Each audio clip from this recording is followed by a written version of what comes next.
Let me know if this sounds familiar. You find a new word, open a vocabulary list, then memorize the word.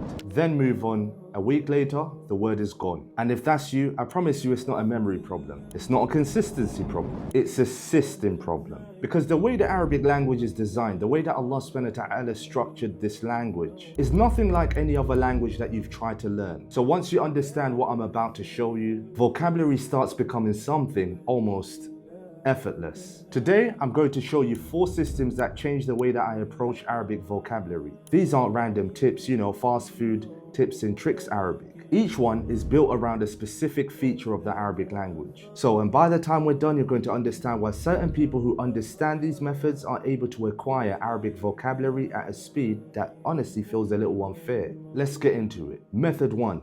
Root expansion mapping. Now, this is something that will change the way that you approach how you study the Arabic language. Arabic words don't exist in isolation. They come from roots. 3 or 4 letters can carry a core meaning, and from these letters, an entire family of words is born. Take, for instance, the letters ka, ta, ba. From those 3 letters, you can get kataba, he wrote, katib, writer, maktab, desk, maktaba, library, maktubun, that which was written. All those words from one root, and that's not even all of them. Now imagine every time you learn a new word, instead of memorizing that word, you mapped out the entire family. Draw it out visually like a tree. The root in the center and every form branching outwards. That is root expansion mapping. The language has internal logic, and once your brain starts to recognize that logic, you're not memorizing words anymore. Every time you encounter a new word, you understand the root letters. What other words come from this root? What's the conceptual thread that ties them together?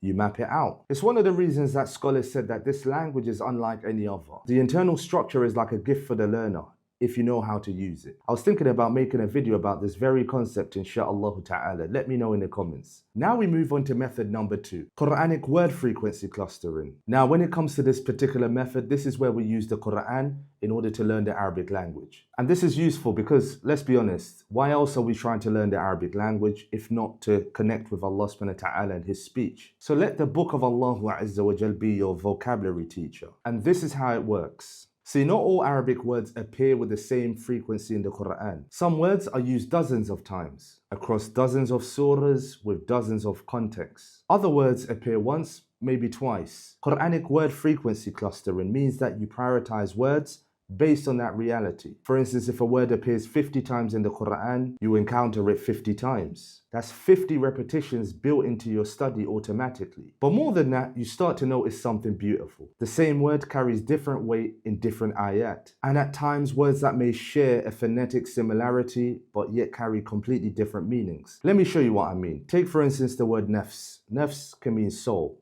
It can mean self. For instance, Allah subhanahu wa ta'ala says, وَاتَّقُوا يَوْمًا لَا تَجْزِي نَفْسٌ عَنْ نَفْسٍ شَيْئًا. Or like when he swears by the soul, وَنَفْسٍ وَمَا سَوَّاهَا. And by the soul and he who proportioned it. But then when it comes to this particular word nafs, as a verbal form, you may find a word nafasa, which means he breathed, plural, and fas. Again, sharing the same morphological feel and phonetic similarity. But then there's tanafasa, which means he competed, like when Allah subhanahu wa ta'ala says وَخِتَامُهُ مِسْكٌ وَفِي ذَلِكَ فَلْيَتَنَافَسِ الْمُتَنَافِسُونَ. And see, this is how classical scholars approach the Arabic language. They didn't just learn about a word, they learn about how it moves and how it breathes and reshapes in different contexts. And also they would pay special attention to synonyms or words that appear to be close in meaning. Because when Allah subhanahu wa ta'ala uses 2 words that seem to mean the same thing, they almost actually never do. There's always a reason why one was chosen over the other.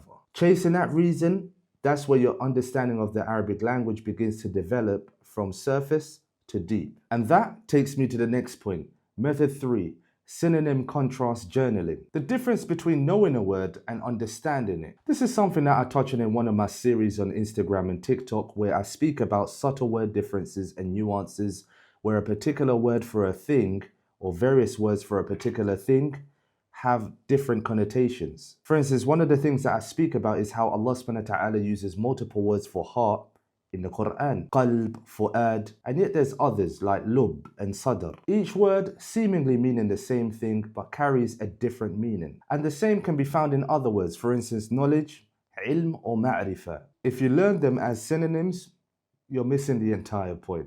for each word, where it's used. What does this particular word carry that others don't? You find a Quranic reference, a classical usage, and you write down a short reflection. So for instance, the word qalb, the heart as a seat of reason and turning. It literally carries the idea of flipping or reversing, which is why we ask Allah subhanahu wa ta'ala to keep our hearts steadfast upon the truth. Ya muqallib al-qulub, thabbit qulubana ala dinik. And then you've got the word fu'ad, which is also another classical word in the Arabic language used to refer to the heart. But this particular word carries a slightly distinct and unique difference in comparison to qalb. This is the depth of the heart, the core, used in moments of intense emotion. You could even go further. Sadr, another word that Allah subhanahu wa ta'ala uses in the Quran and at times can be translated to mean heart. The chest, the heart as it relates to what you carry, what expands and what constricts. All these words seemingly meaning the same thing but are not exactly interchangeable. Once you feel the difference, you'll never confuse them again. Not because you memorize the rule, but because you understand the reality. Now we move on to the last and final method, method number 4, contextual roleplay with classical scenarios. This is where we force vocabulary to live inside your mind. Because after all, words learned in isolation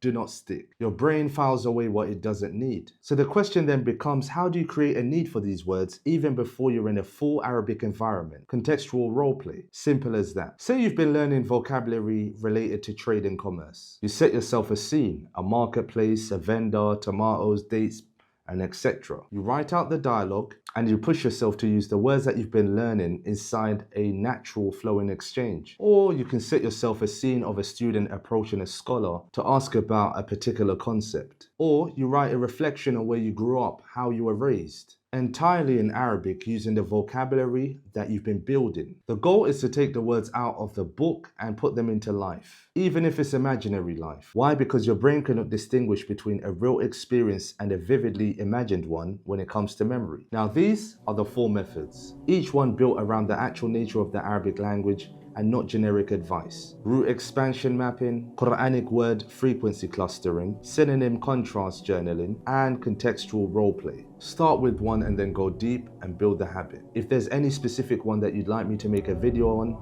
let me know in the comments. And also don't forget to join our free school community where we have Arabic learning sessions. And obviously if you want to take the step to learn the language of the Quran and deepen your relationship with the book of Allah Azza wa Jal, use the link in the description to join Markaz Shafi'ee and learn Arabic with me. And that's it for this one. Assalamu alaikum wa rahmatullahi wa barakatuh.